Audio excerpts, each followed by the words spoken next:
2024년 5월 3일 금요일 한국일보 사설을 읽어드리겠습니다.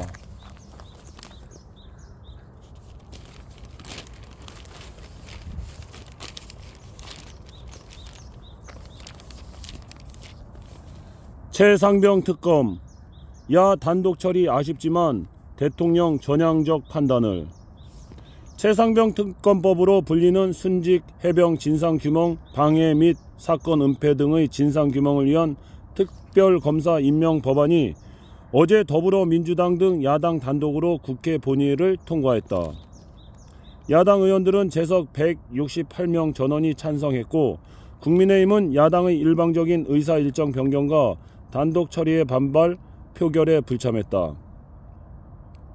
이 법안은 민주당 주도로 신속 처리 안건에 지정돼 지난 3월 본회의에 자동 부의된 상태였다.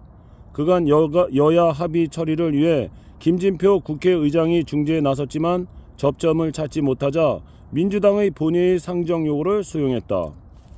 지난달 29일 윤석열 대통령과 이재명 민주당 대표의 영수회담 이후 이태원 특별법이 여야 합의에 처리되며 협치 기대감은 높아졌다.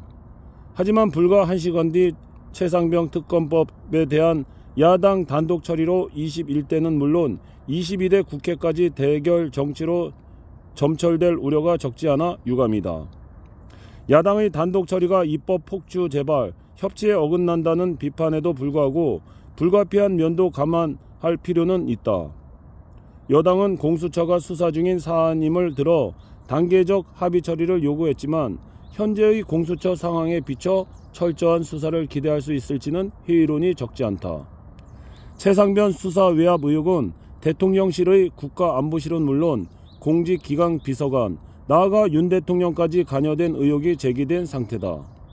실제로 해병대 1사단장 등 관련자들의 업무상 과실치사 혐의를 담아 경찰로 이첩돼 해병대 수사 결과가 바로 회수된 데에 대통령의 경로를 꼽은 증언도 있다. 권력에 대한 엄정한 수사가 요구되는 점에서 수사 인력 보강 또한 필요한 까닭이다.